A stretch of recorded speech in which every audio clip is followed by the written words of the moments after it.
Good evening, everyone. Thanks so much for coming and joining us here at the Voice of America Museum. For some of you, you're very familiar faces. Thanks for coming back. I see some new faces. We hope you'll come back. We hope to make lectures like this, more than just once or twice a year. We would really like to do quarterly if possible, maybe even more than that. But between COVID and construction, it's been a little bit hard to do. But this is really what the Voice of America Museum really should be doing. It's more than a museum of things. As I always said, we don't want to be a repository of old tubes. We want to be a repository of good thought and important thought, especially about journalism. And that's what we're doing here tonight. Before I start, I just have to thank our good sponsors who have helped make this possible tonight. We have on hand tonight, representing Sibylle, Shillitoe & Dyer, which is a wonderful law firm, and we have a wonderful representative of that law firm who happens to be the Secretary-Treasurer of our board. And Carl Ehrlich, please rise and thank you. His firm has been tremendously supportive of the museum, and especially these types of events, because this is what we really should be doing. So thank you, Carl. Really appreciate your support and your firms.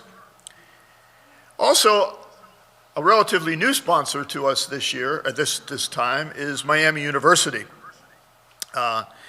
Essentially, they have been just wonderful. And John Florin is here. Where is he? There he is, over in the corner. John is the executive director of the Miami University Menard Family Center for Democracy. So, hey, right in his wheelhouse. So, thank you. Thank you, John, and we really appreciate your coming here tonight. So, that brings us to our wonderful guests. We are very, very lucky tonight to have some very special people. We have Jessica Jerreat and we have Stephen Springer. And they both are involved in VOA at there's Jessica, and there's Stephen. Good afternoon, or good evening, as the case may be. Jessica is an award-winning press freedom coverage person. She really has been involved in looking at the challenges that face journalists around the world. Prior to joining the VOA, which was in March of 20, she worked at the real intersection of press freedom and international news. She was involved with the New York-based Committee to Protect Journalists, where she edited reports on censorship and attacks on the press. So we've all read and seen that going on. Then we have Steve Springer. He's been a journalist his entire life and worked for CNN for 23 years, where he and other CNN staff actually received a Peabody Award for their coverage of Hurricane Katrina. Both of these people come to us tonight with a wealth of knowledge and experience. And to start off with, I would like to call on Jessica first, if I may, and ask her just to briefly outline her experience and why she is so dedicated to this whole idea of the importance of journalists being safe and being given the ability to report factually. Jessica, are you there? Hi, I am. Thank you so much for that introduction and for hosting this event tonight. I find it just so amazing idea that people are being able to understand the relevance of VOA still now. You talk about it being more than just this place for historic artifacts. VOA is living history. The reason that we came into being 80 years ago is as relevant today as it was in the Second World War and World War II even. So it's just great to see people come out and still support our mission for that.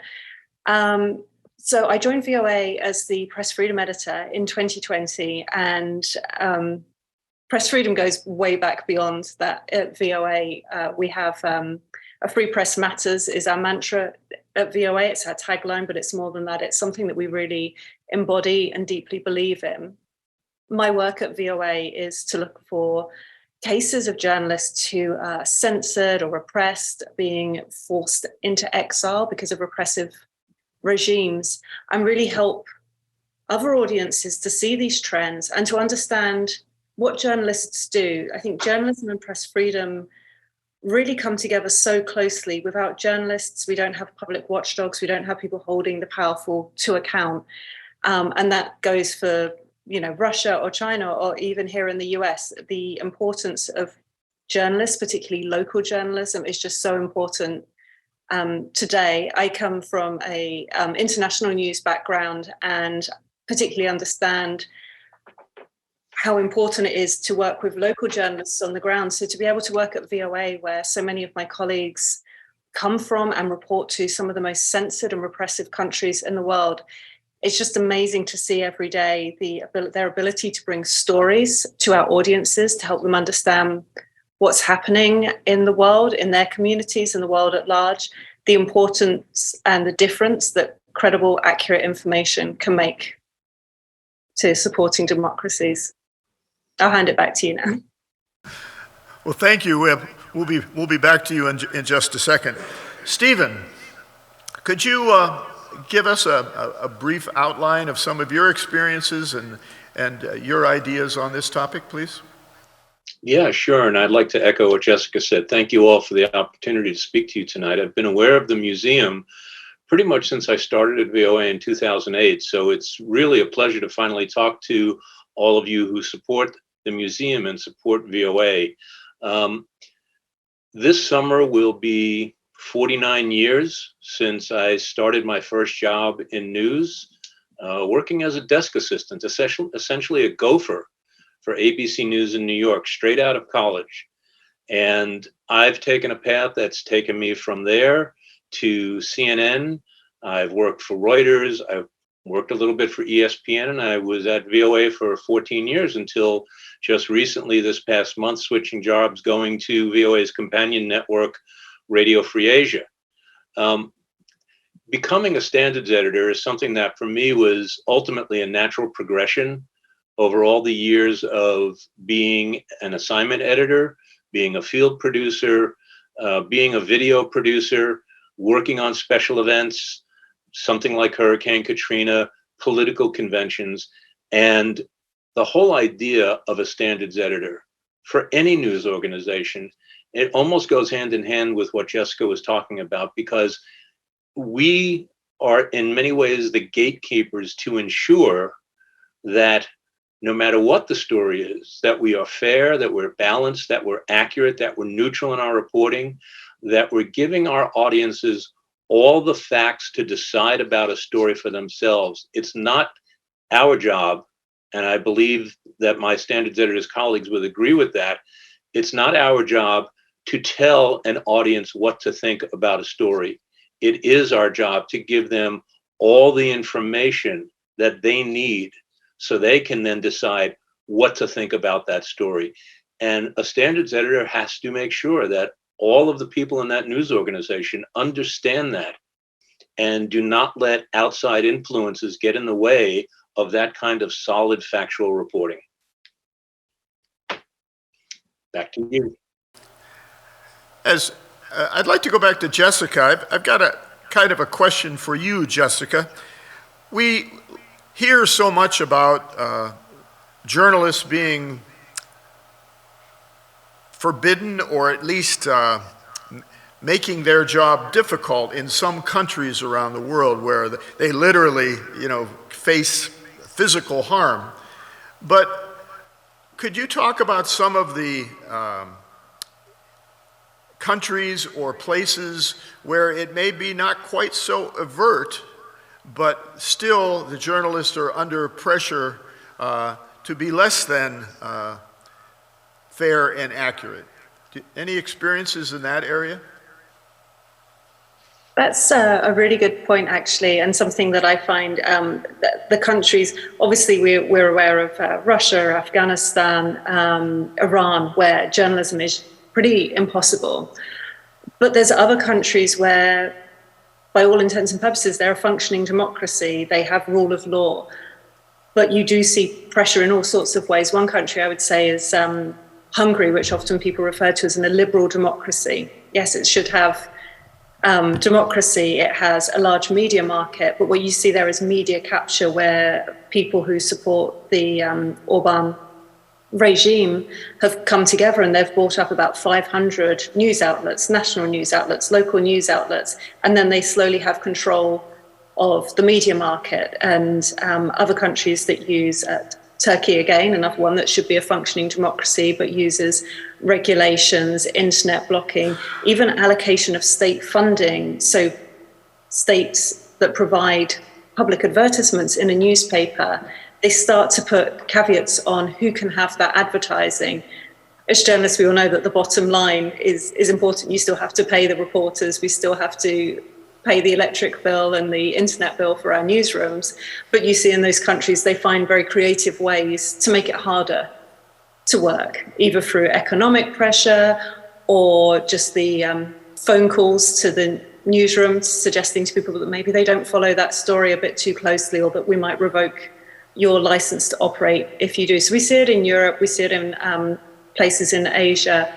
It would be remiss for me to mention Mexico, where last year was the most deadly country for journalists, where violence and organized crime is making it an environment where going out on a basic assignment can lead to you being kidnapped or even killed in the worst examples.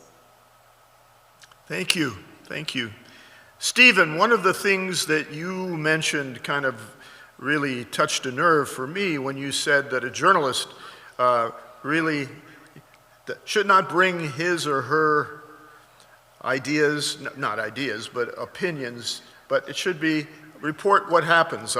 In a former life, I was very lucky to know Jim Lehrer. And one of the things about Jim is, as many years as I've known him, I have no idea if he's a Republican or a Democrat or whatever, and which I think he loves, but or loved. But Steve, when you have these, when you are looking at, usually after the fact, you're looking at somebody's report and saying, and maybe criticizing it. Is that something that's regularly done at Voice of America or at CNN when you were there to see? Go ahead. No, I was going to say, actually, in some respects, I've been lucky in recent years because I've been able to get out ahead of that.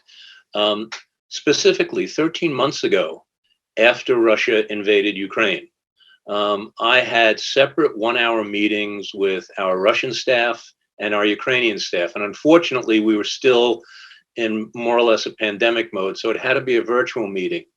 But as you all might imagine, the Ukrainian staff was feeling very raw.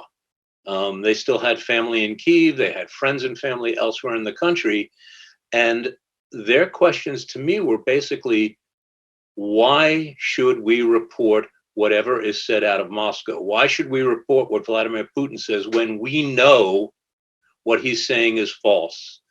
And my response to them was, that's fine. That's how you may feel.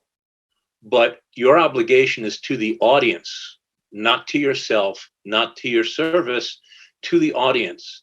And the only way for the audience to truly understand what is going on is to tell them what was said out of Moscow on a given day, but to also do the legwork to have someone who can explain why what he has said makes no sense, or why that can be knocked down, or what the US position is regarding what Moscow might say.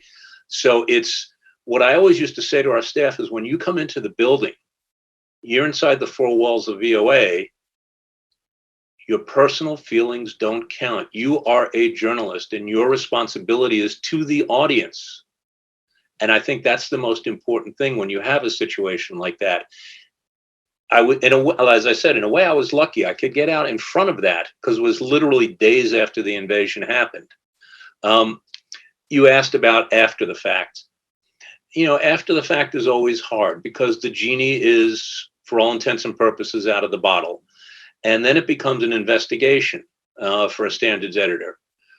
Why did this happen? Who was the editor that looked at that writer or reporter's copy before it became approved for publication or broadcast? And that's not always a pleasant task, to try and backtrack and find out where that mistake, if indeed it was a mistake, was made. And then it requires a certain amount of tact and understanding to talk to that individual and to that person's supervisor to say, you've got to be more careful, you've got to be more aware of this, to make sure, again, that we're not betraying our audience's trust in us. And that's really the key thing, the trust that they put in us to give them that honest, factual information.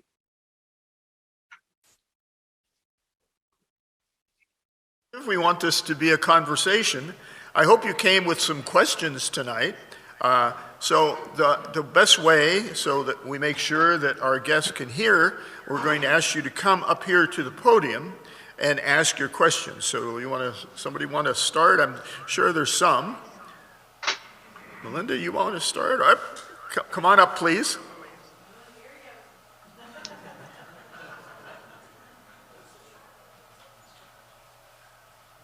The microphone is yours.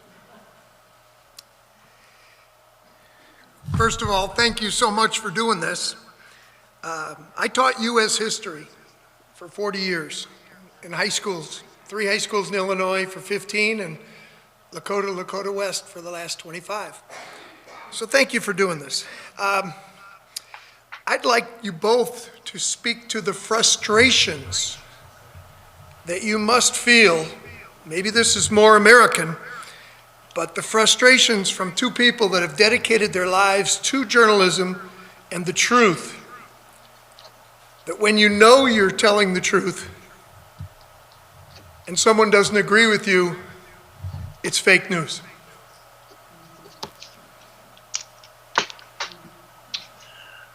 Stephen, or I'll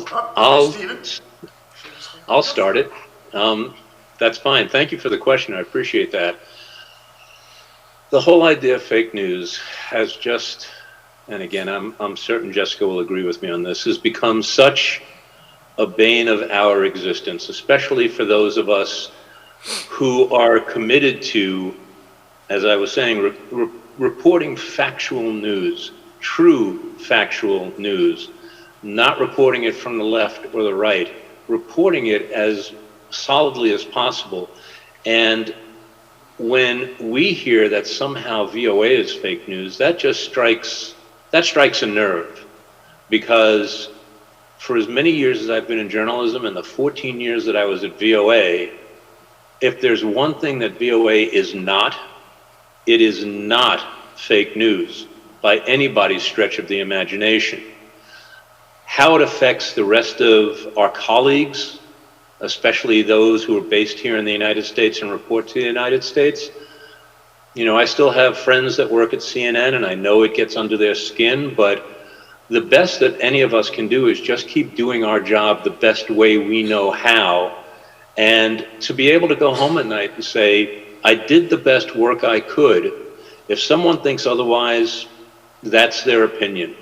When it permeates society like this, there's really not a lot we can do other than just do the best job we possibly can. Jessica? Yeah, I agree with that. And I would also say, you teach history, so you understand, there are facts in the world. There is established facts, and you deal with those as a history expert, and we deal with those as journalists. The issue of fake news, particularly when it comes to press freedom, has been so debilitating to the media environment. Currently, the Committee to Protect Journalists does an annual census of jailed journalists, and of the 363 imprisoned for their work last year, 39 were jailed because the governments had found them guilty of disseminating false news, which, as you quite rightly say, is generally just reporting something that the government doesn't want you to report on, or pointing out some troubling fact about official corruption. You know, the hard questions that journalists are there to ask, not to be difficult, but because the government serve the people and the people need to know what is being done in their name. It's become one of the most, like I said, troubling trends in recent years. Steve's right, you just have to keep working. People will come to you, that people come to VOA still because we are known for being credible, for reporting the facts. When the Myanmar coup happened in February 2021, someone was pictured holding a sign on the street saying, BBC News Truth, VOA Truth. They knew that we would be able to get the news out about what was happening to their communities. I think we just have to dig in and stick to our journalistic principles. It's also hard as well when so many of these conversations can explode onto social media.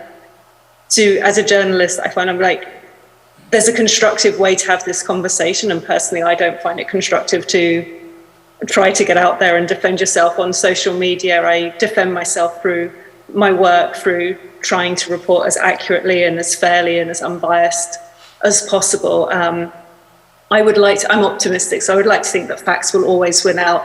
We're seeing a decline in media trust, but I think people will start to see through all of the noise and these accusations made against media and start to understand that we're here for a reason, and it's not self-serving, it's because we genuinely are interested in the world and the community around us.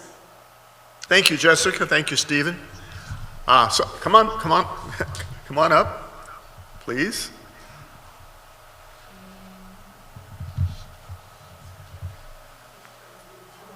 I think we'll continue the trend of red vests get to ask questions tonight. So I come from the technology space, and I'm really interested in, we just had a question about fake news, but what about fake facts? With all of the new deep fake technologies that are out there and the advent of things like ChatGPT and OpenAI, how are journalists going to be able to really discern what the facts actually are? I will jump right in with that one because we just published this afternoon a piece looking at the results of some studies and some very troubling issues related to that. Last month, a tech company that looks at how hostile governments use AI technology noted that in China there were these AI-generated news anchors that were espousing Chinese talking points about US and China policy and economy, and the level of technology was so good that for a while they thought that they were actual actors that had been used, but it was actually AI. I think it's an issue that's incredibly concerning, especially with how quickly disinformation can spread. Technology has been amazing for us, but in terms of this sort of disinformation era that we're in, it's hugely concerning about the way that technology can be used against us. Again, in the piece we published today, there was a study in the EU looking at how China and Russia particularly use disinformation to try to discredit and disrupt the media scene. And that's everything from creating spoof front pages of a news article, and they even find ways so that all the things that we're taught to look for in a fake news article. So they have a fake article making claims about Ukraine or Zelensky, but if you click through, it takes you back to the original real news site. So the line is blurring more. It's something that keeps me awake at night, to be honest. It's incredibly worrying. The harder it gets to be able to spot this, I think, is going to be the difficulty. And then there's a second thing about how you regulate it without curtailing civil liberties and freedom. So I don't know if I have an answer for you, but I share your concerns. That's a great answer. Thank you. Stephen, would you like to chime in a little bit? Yeah, as a matter of fact, that came up as a question. I was in New York 2 weeks ago. There's pre-pandemic, there was a group of standards editors from major news organizations that would meet once a quarter for an off-the-record working lunch. And we just started again 2 weeks ago, meeting in person again. That was the main topic of conversation 2 weeks ago, AI, because no news organization has absolutely any idea how to approach this, how to combat it, how to keep an eye out for it. We are all in the same mess.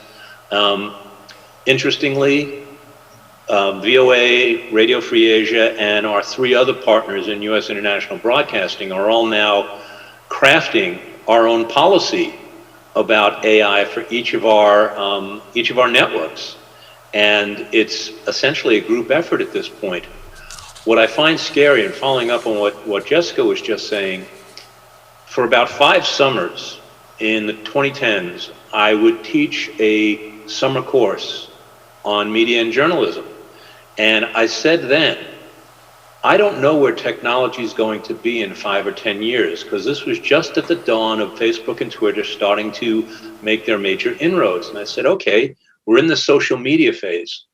Where are we in the next 5 to 10 years? Well, guess what? We're now here. This is it. This is the next technological thing that we as journalists have to figure out. But no one has an answer yet. One other point I want to make about this is that in many ways, AI is not new. VOA's digital director made an excellent point when we were starting to work on this. When you work in Microsoft Word and you start typing, if you have the correction function hit, what's correcting your word? That's AI. What if it suggests a different spelling? That's AI. But now take that to the nth degree, and that's what we're facing. We don't know how to get to the nth degree and how to make inroads for us to be able to understand the difference. So from a standards perspective, it's a big bear that we're all staring at right now, and we just don't know the best way to approach it and how to make it work in our favor. Thank you. More questions? Yes, come on up, please. Jerreat, turn the echo down. No, thank you. Hi, I'm Leo Chen. I'm the Executive Director of Midwest USA Chinese Chamber of Commerce. As our organization's name represented, we work for American interests, okay? We represent 100% American interests. We are supported by members from the Midwest region. My question has to do with the silent majority. And as we all know, there's always a silent majority in our society whose voice is not as vocal as some of those that are trying to make their points, that deviate or sharply contrast with the mainstream media or the mainstream ideas. How do you journalists tackle that and make sure that the silent majority, their opinions are also counted and given scored, I guess, in a fair way? I think one thing, based on my VOA experience, one thing that sets us apart, or sets VOA apart, I have to remember I'm not a VOA employee anymore, but one thing that sets VOA apart is that a major part of VOA's mission is to tell America's story. And by telling America's story, VOA it must talk to all sides, to even talk to the silent majority. The VOA Charter, which was signed into law by President Ford in 1976, says that we are to represent, or VOA is to represent, all Americans, all American institutions, and all American schools of thought. So VOA has a very specific mission, as far as that's concerned, in reporting about the United States. That's key.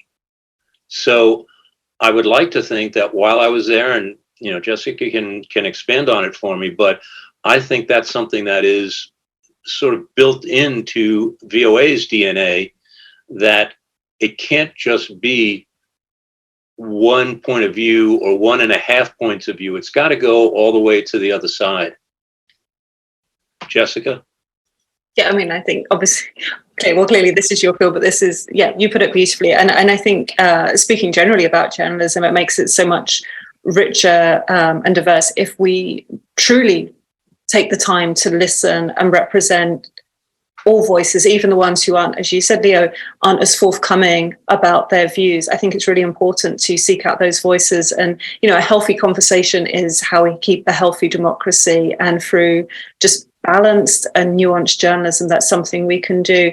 At VOA, Steve and his predecessor now have always really channeled this idea that you just have to be very precise in your reporting, even in the words that you use, particularly around hot topic issues, that you don't stray into activism journalism, basically, another of these sort of buzzwords that we get, but you just report neutrally, look for different views, really take the time to listen to people as well, which can be difficult in a deadline-driven environment, but it's just so important to listen, to really understand who has a stake in the story, and then take a step back and say, okay, what's missing here and who haven't I heard? Because, you know, we're here to sort of channel, as Steve said, like every segment of American society as part of our mission. But I think that's something that journalists everywhere, good journalists everywhere, are doing and should be doing, just looking for everyone's views to include. Just give one example to make my point a little bit more clear. In the reporting, say, for example, of the protests in Hong Kong, and there were some, as you know, some riots that went on, and there were some very destructive actions of those protesters. But then there's also the silent majority of Hong Kong people who prefer to be, you know, going back to the law and order and making sure that they can go on with their life in a normal way and continue on with their daily lives. And but in the reporting from RFA or VOA, we sort of, you know, noticed there seems to be the journalists going in hoping that, you know, these protests could lead to some I guess some results or some endings that are favoring the protesters, but that doesn't seem to be agreeable by the majority of the Hong Kong residents, at least from what I can observe. How do you address that? Do journalists go into a situation with some sort of expectations already and are trying to report in a way that favor certain groups and not the other ones? I'm just very curious about that. Well, if VOA is reporting on the Hong Kong protests appeared to favor one side or the other, that is something that I wish I had more awareness of at the time, because if that was the case, and if I had been able to look into it and see that that was the case, then I would have had conversations with people about that. I don't think journalists go into any story, or shouldn't go into any story, with preconceived notions about what their story is going to be. The story only reveals itself once you're there. You know what the main subject matter is, but the story itself, that has to reveal itself while you're out there covering the story. Another issue is that I think when reporting a story like that, you know, you talk about the silent majority, and one of the issues is, by its very name, if the silent majority doesn't necessarily come forward to speak their piece, as it were, whether it's an individual or a group that says, well, we're not in favor of this, we can try and contact those kind of groups or those individuals and ask for comment. But if they don't make themselves available, that becomes more difficult in being able to tell that story as fully and as completely as possible. We can't force people to talk to us. No news organization can force anyone to talk to us. If they choose to make themselves present, that's great, because then that just makes the story that much richer. But again, I really don't think that any news organization, I certainly don't think VOA would have gone into that with a preconceived notion. Now, I can't speak for RFA because I was not there during those protests. I was still with VOA during those protests, so I can only speak to VOA as far as the Hong Kong protests are concerned. So it seems logical that the silent majority should be not so silent.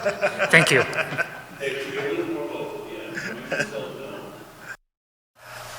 Other questions, please? everybody's bashful here, so. We've got Carl, please.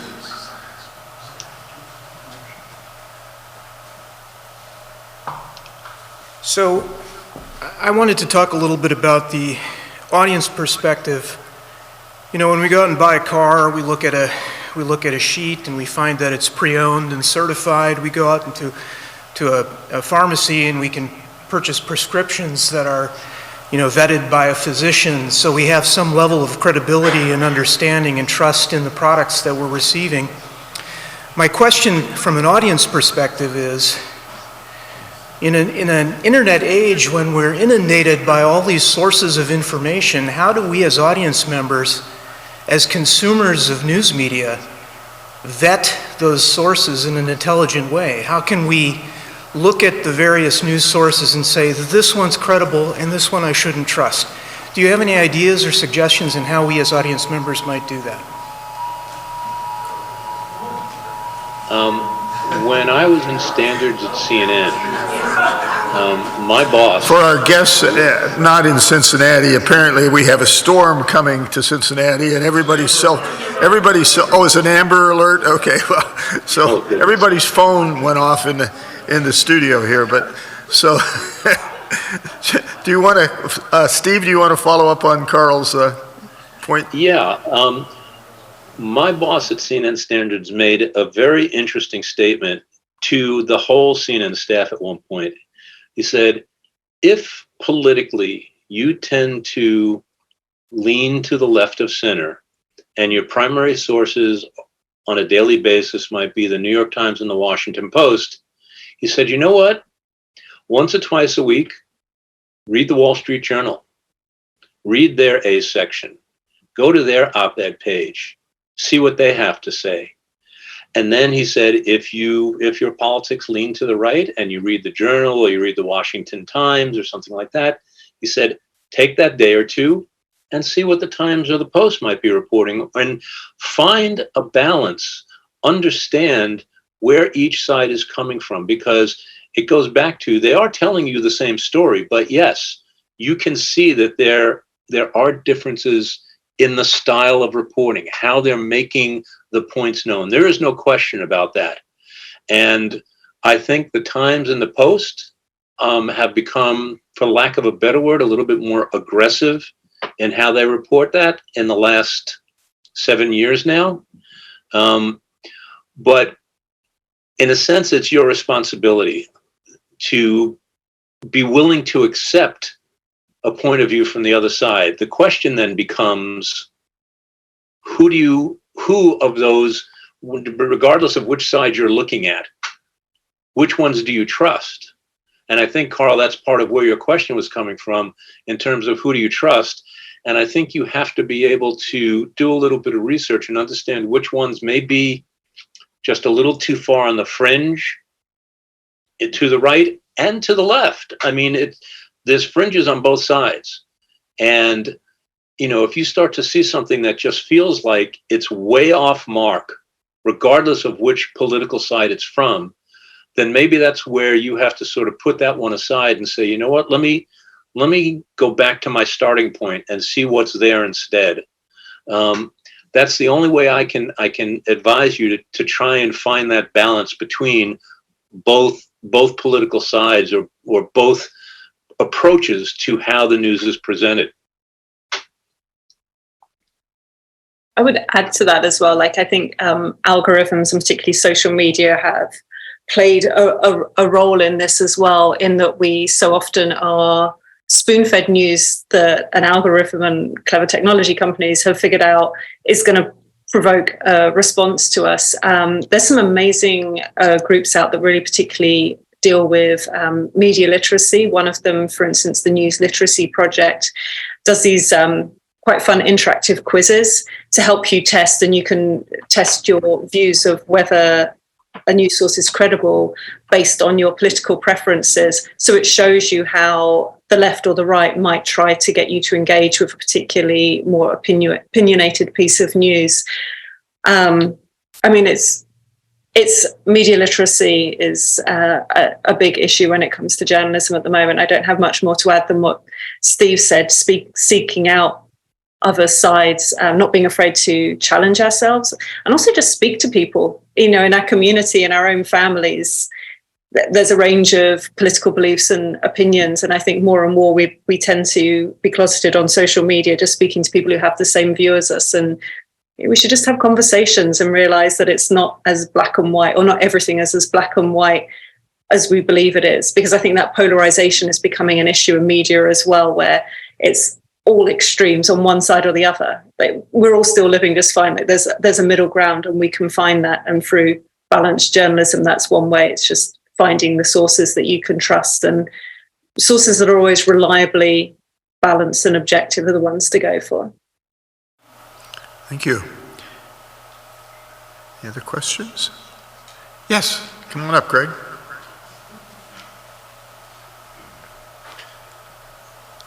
Again, I'd like to thank you all for doing this, and I'm trying to phrase this question to be as neutral as possible.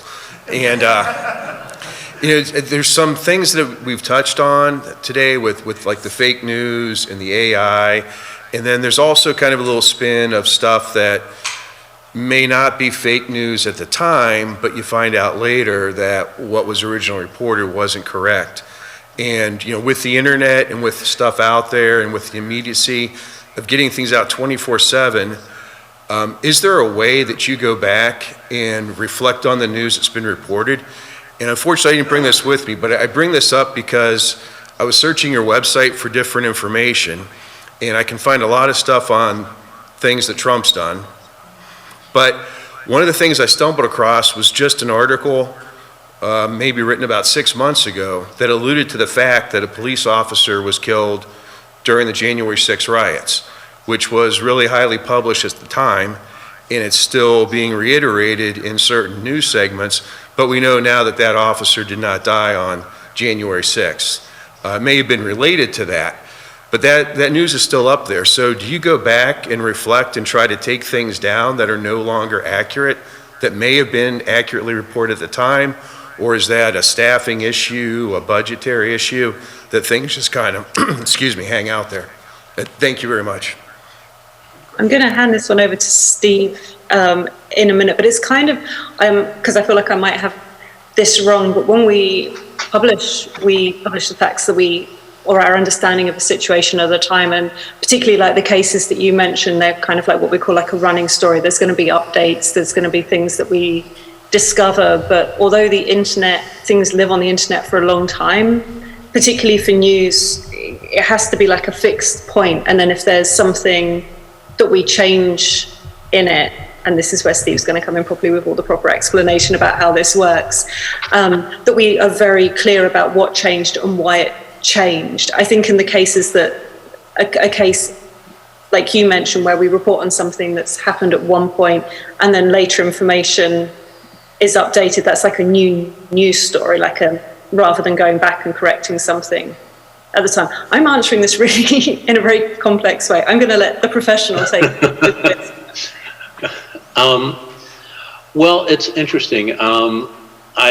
You said that you wished you had the article with you. I wish I had the URL for that, because I would love to go back to that original article and then see whether or not we did publish a later version, whenever it was, a day or two or the day that he died, to do an update to say that the officer died. But Jessica does make a point. Different news organizations will do updates in a different way. I've now learned at Radio Free Asia that they will update the original story with the new information. And then at the bottom, it will say updated on such date with new information. That is not the way the VOA has done it while I was there. Again, like Jessica was saying, if there is new information that moves the story forward, then we'll just publish a new story. So I can see where that can be a problem, that would, as you did when you go back and you search and you find that story and you say, well, wait a minute, this is outdated. This is not what, this changed. The question would be then, where was that update? And if we didn't do the update, we should have done the update. That's really the best answer I can give you. We especially on a crucial, sensitive story like that update had to have been done.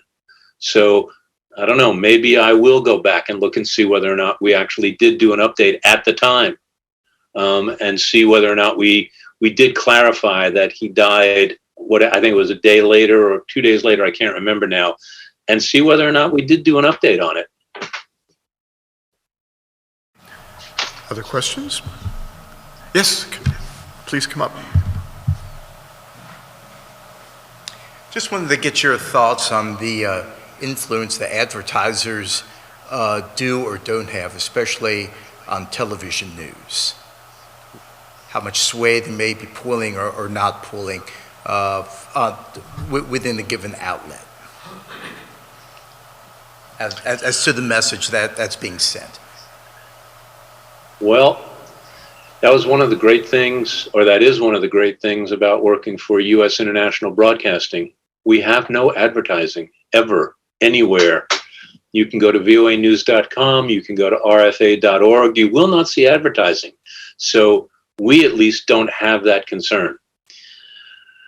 The thing about advertising is that, you know, when you still go back and look at the three, I'll call them flagship nightly newscasts on ABC, CBS, and NBC, and they're 30-minute newscasts.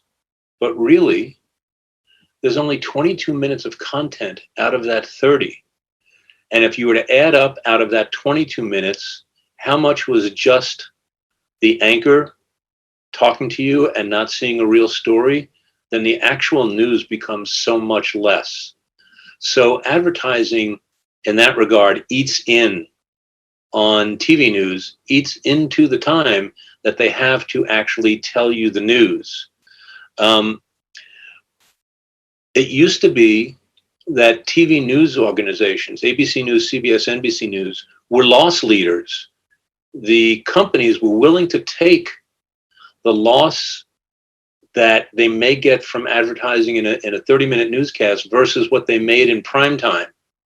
But as those companies started being bought out by corporations bigger than their own, you start to see how it creeps in. I mean, look at ABC News and look at how much cross advertising there is for other Disney companies, for Marvel, for ESPN.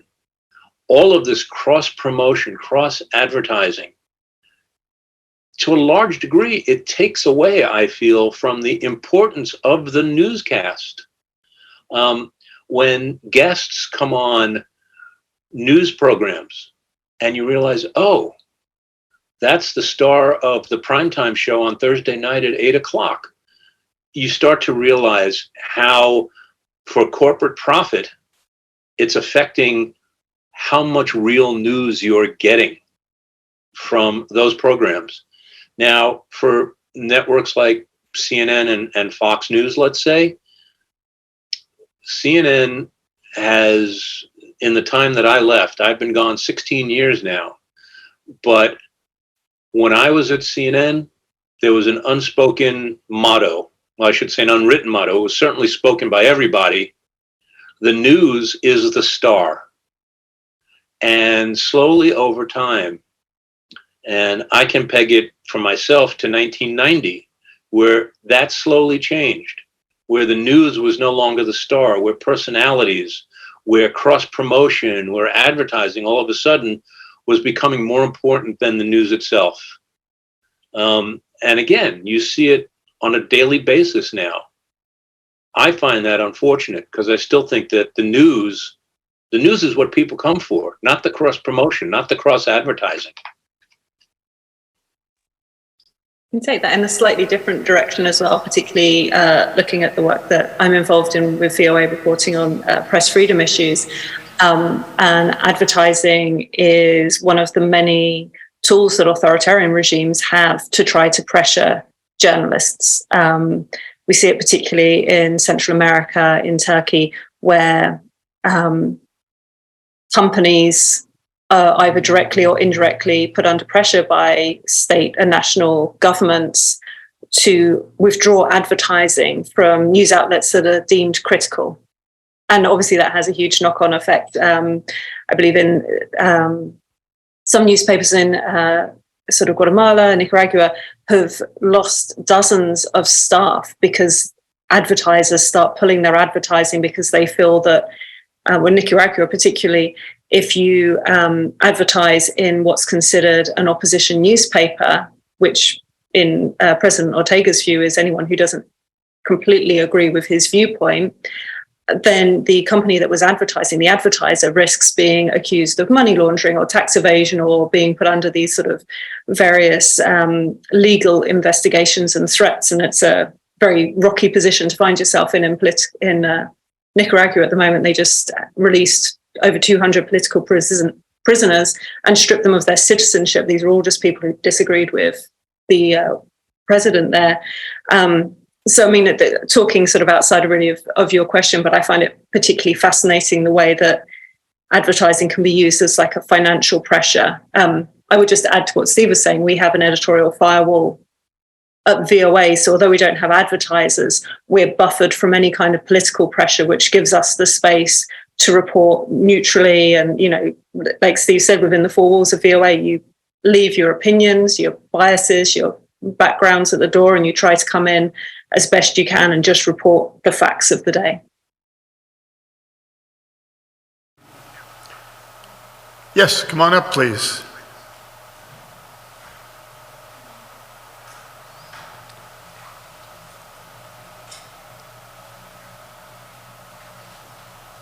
It's an honor to be here because I have always had a question about Marshall McLuhan.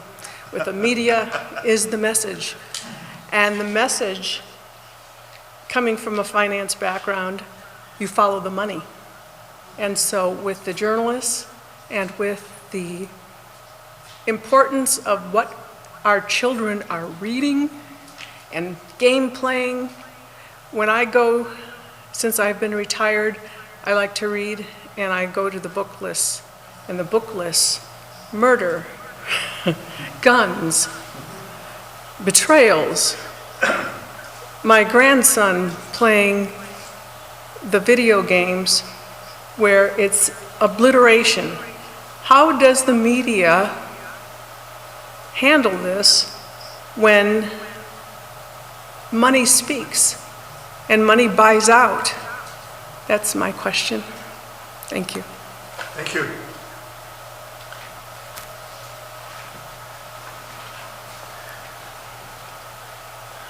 I see you both jumping in here.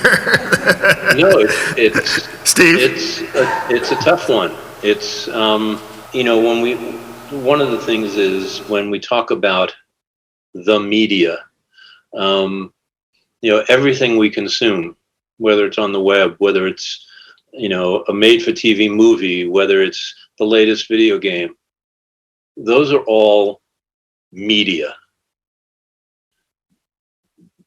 We, in the news media, unfortunately get wrapped into the media as a whole. I wish I could tell you what I think would be. I'm sorry, you may hear my research assistant barking outside my office door. She has an answer to this question. But it's difficult. It's, you know, you don't want to say that they're only giving kids or consumers what they want, but that certainly appears to be the situation. And then you go back to the question is, how did this happen?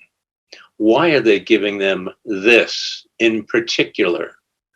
And, you know, you mentioned Marshall McLuhan, and that's the thing. The medium is the message. And there are all these other methods and means by which kids, whether we're talking about adolescents, whether we're talking about teens, young 20s, there's so many other ways, and Jessica hit on this a little while ago, there's so many other avenues, so many other ways to find content now that, you know, how do you set up having gatekeeping for that? Should there be gatekeeping for that? And if so, how does one measure that? That's a conundrum. That's really a problem, because you don't want to take away freedom of choice. And then you're back into advertising and money, and the money that these companies make off these games, or whatever else it may be. And it seems to have become a vicious cycle that no one knows how to put that cycle to rest. I wish I had a truly good answer for you, but I'm as puzzled by that as you are. And I think, Steve, you do touch on that point. We really are living in like an unprecedented time in terms of the access of social media and internet, and there's information, real information and fake information, just all around us at all of the time, and it must be incredibly hard. I'm not a parent, so I can't really speak to that, but it must be very hard to raise young people in this environment and try to teach them the things that we've been talking about this evening, about media literacy and understanding credible information, understanding what information is needed and how to present that in the best possible way so that people have the information that they need, but in an appropriate manner that isn't forcing a particular viewpoint on them one way or the other, but still gives them a chance to sort of learn and understand the world around them. I think we're really in an era where we're facing some very big questions, but feel like, democracies that can be a little bit messy, but we always find a way through them. A lot of that is through just really listening and trying to take into account everyone's views and finding a way forward together. Thank you, Jessica. Yes, come on up, please.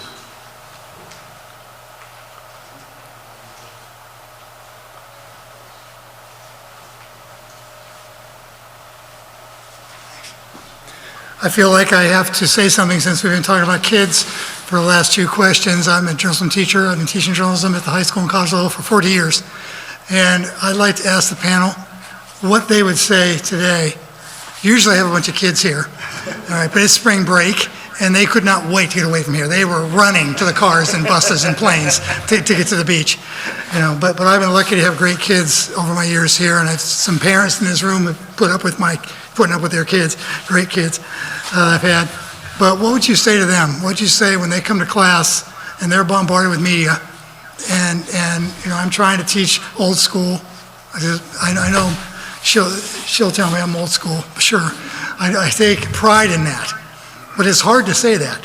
So what would you say to the current kids sitting in the classroom right now who are interested in journalism and are thinking, wow, what do I do? When I look at this career, I see what's happening in the real world. What would you tell them? Thank you. Sir. I mean, I would love to go back to the beginning of like that excitement of when you first come into journalism. And yes, like there's big issues that we are all struggling with and dealing with in the world right now. But as a journalist, you get to be part of that process and on the front line of helping others understand what's going on. So for me, I always feel like when we're reporting on a really big event, like, even like the war in Ukraine or something, it can be very overwhelming information to take on, the heartbreak, these terrible stories that we report on. But journalism gives you a purpose because you have a reason to be there, and you're helping people understand what's happening, the importance of foreign policy in that area, about what's driving these issues and helping you connect with the world around you. And I think that's, for me, always been what's been the draw to journalism is, I would say, like almost like being part of the solution. It just gives you a purpose and a chance to go out. The world's such a fascinating place. You meet such amazing people in journalism. You get to speak to people that you would never normally get to speak to and really be able to hear their stories. And yes, there's a lot of noise, but I quite like the old school journalism and slow journalism. We talk about the problems with AI and things like, let's go back to the old ways, just pause for a minute and say, okay, what is actually happening here? Let's slow down, let's think about it. And I think in this fast-paced world, sometimes just taking a step back and taking a breather and saying, I'm just going to look at this one small thing and figure that out first. I think that's a good journalism model to go to. I hope that you have many students who continue to want to go into journalism. It's, everyone always talks about, we have economic problems with media, local journalists becoming fewer and fewer in number, unfortunately, but it's such an amazing career and opportunity. And I wouldn't change a thing about my career. It's just a great way to get out, especially at VOA, where you actually get to tell other people in the world, help them understand what we're, some of the challenges we're looking at and some of the really good things as well. So we've been really talking about the bad side of news, but there's great things happening too. And as a journalist, you get to talk about those. And in the press freedom side, I love talking about that, these small media outlets, maybe one or two people who are finding ways to reach audiences in indigenous areas in the Amazon, who all gather around like one podcast that's put out so that they can hear news in their local language. There's so many good stories out there as well. And I hope that your students might be inspired by that it's just a chance to help other people understand the world around us. Following up on one of the things Jessica just said about sort of being old-fashioned in a way, when I was doing those summer classes, and this was for a former CNN colleague of mine, he actually would tell each class, each summer, he would describe me as a new age dinosaur. And I knew exactly what he meant, because when I started working in news, we were still working in film, running film to the film lab, film editors who would put it on reels and cut the film, splice it together. I mean, we're talking old age. But that's the dinosaur part. The new age part was keeping up with the way the delivery, not so much the coverage, the delivery of news has changed over the decades. And the one thing that hasn't changed for me in nearly 50 years is that I am able to see and hear the world in a way that, even though it feels like there's all these news organizations, not a lot of people get the chance to see and hear the news truly as it's happening. The American public, to a certain degree, has had a chance to see that, but only in truly unfortunate situations like 9/11. That happened in real time. We all experienced that together. But there are things that I've seen, and I'm sure, Jessica, the things that you've seen, that you then turn around and say, I was at this event, I watched this feed, and now I'm going to tell this story to an audience. There is a visceral excitement, there is a visceral pleasure in being able to take that content, that raw content, and then tell it to an audience in an intelligent way for them to understand what is happening in the world around them. And to me, that is a gift that we've been able to follow through our entire careers. And the fact that both of us are saying that this is still something that motivates us every day to do our jobs, tell that to your students. Tell them, you wake up and you know you've got a job with a purpose that you enjoy, even with all the little troubles and disappointments that may come in the course of a working day. But you get to do something that not a lot of people get to do. And if you do it well, it's the greatest feeling in the world. There's nothing like it. By the way, I noticed your Cleveland Indians sweatshirt. I grew up a mile away from Yankee Stadium, so don't give me a hard time.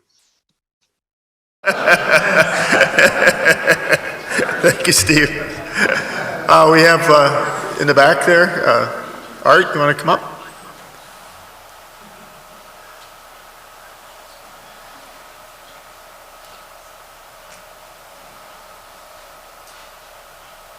I don't know if I have a question so much. I have an observation. Because what you've been doing is amazing to me, and I hope you keep doing it. But what I've also noticed in my life is that children, young people, can adapt to AI because they use it every day and they're just like, they kind of know what's being said. And I know people are going to shake their heads on that.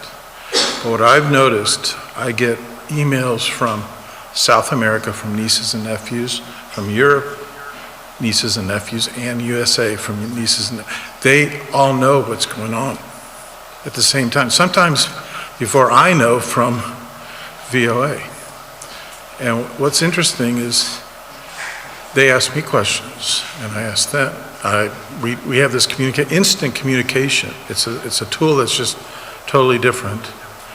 And so when you were worried about AI, I hope that VOA is kind of looking into how it does educate people, not only tell the truth and not only tell the story, but kind of push on how they can actually learn how to look for the right and the wrong.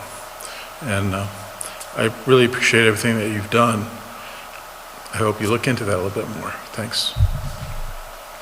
Thank you. It's really interesting. And I think as well with technology, we've talked about like the problems with technology, but like you say, the way you're able to communicate with your family. And what I love about VOA is its adaptability. Like we still use shortwave radio in some places where it's relevant, like with the Rohingya broadcasting. But in Russia and Iran, we use VPN and we find other ways to try to stay one step ahead of the censors. In other places, there are people who get news through WhatsApp news groups, and VOA is always able and willing to look at how are people getting news, what ability do they have to get news, particularly in some of the more repressive places where we broadcast.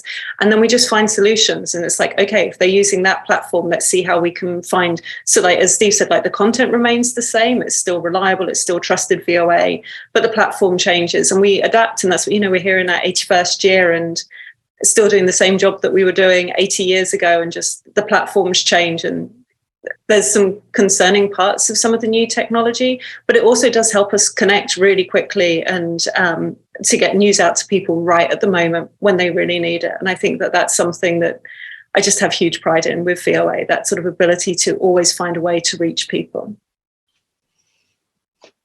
I'm going to let Jessica have the last word on that answer. Steve, did you hear that? I said she answered it far better than I could, so I'm going to let her have that answer. All right, we've taken about an hour today, and so I think we're going to wrap it up about right now. First of all, I have to thank Stephen and Jessica. Thank you so much for being with us tonight and sharing your experiences, your knowledge, your insights, and thank you for what you do on a daily basis and what you have done for a long time. It is good to know that there are people working in your area with such ethical and creative spirits. So thank you so much for sharing some of that with our audience here in Cincinnati. And then soon, I'm sure there are people also watching on Facebook. And then later, we have a recording of this session that will be available on our website. So thank you very much, Stephen and Jessica.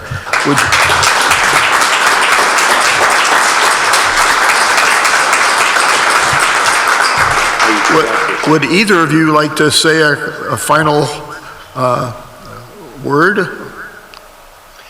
Yeah, I mean, I think I've said it a few different ways in the last hour, but I can't think of anything else that I would have done for the last number of decades that would give me so much satisfaction professionally and personally. I've seen things, I've done things, I've mounted huge events, I've covered presidents, I've covered tragedies. It's a window, it may sound like a cliche, but it's been a window to the world that I don't think I would have ever had in any other profession. And I cannot think of anything else that I ever would have done that would give me as much satisfaction as being a journalist has for the last nearly 50 years. So I want to thank all of you for your questions, for all of you who are in the audience. Your questions were great. They were challenging. I really appreciate your time. So thank you very, very much for having us. Yeah, I mean, I echo what Steve says. I mean, being able to work for VOA, I go into the newsroom, I go into work every day just excited, because with news, you never know what the day is going to bring. And it's such a privilege to work for an organization that really embodies that a free press matters, and that what we do, our journalism, reaches people who do not have the luxuries, the civil liberty luxuries that we have here in the US. And I think that that's so important to be out there and reporting that to people in countries that are facing far more challenging circumstances that we are. I'm just so grateful to have been able to join this event today. These have been some amazing questions. As a journalist, it's always just so nice to connect with people who are interested in what we do and raise such really interesting questions, the questions that we're grappling with every day. I've really enjoyed speaking with you all today. I really hope one day soon to be able to come and actually see the museum in person. I love that it's there and that you're telling people in the US about the VOA story. Thank you. Thank you. One more time.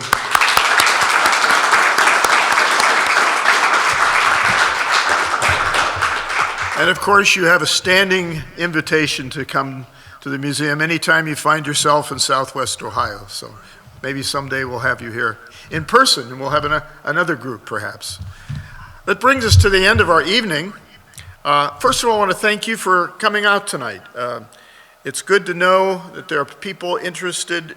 And if you have ideas for topics that are appropriate for our venue, please let us know. We would very much like to have that information.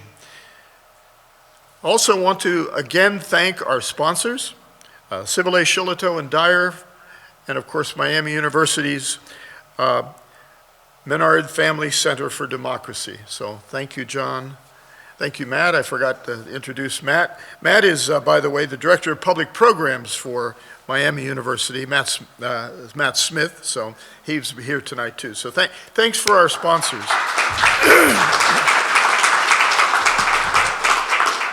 And I would get fired if I did not end the evening with a little plug for the museum. You know, we're making some progress here, thanks in large part to many of you. Please tell your friends about the museum. We really want to strive to create not a place to store old tubes and radios, but a place to really spotlight a couple things. Number one, the tremendous, as you saw tonight, the tremendous impact that the Voice of America had, and perhaps even more important now, has to the people who each week listen or watch, by the way, the Voice of America around the world. So we want to make sure that that message gets out, and that's part of our mission here. Also, it takes money to make this thing work. And so we appreciate all of your contributions, and in the future, we hope that we can count on your contributions to the museum. As evidenced by this room, this may be the first time you've been in this room. Should be the first time you've been in this room. It's actually the first real event, thanks to donations. This particular room was donated by a gentleman by the name of Elliot Block. And there are other people in the community and organizations that help the museum. Tell your friends how important this place is. Also tell your friends to stop over. If you've had the opportunity and haven't been here before, perhaps you went back to the museum and saw some of the exhibits, etc. Tell your friends. Tell them to come over. We're open every Saturday and Sunday from 12 o'clock until 4 o'clock. So again, thank you so much please stick around, enjoy the food, the beverages, and one another. And thanks for coming tonight.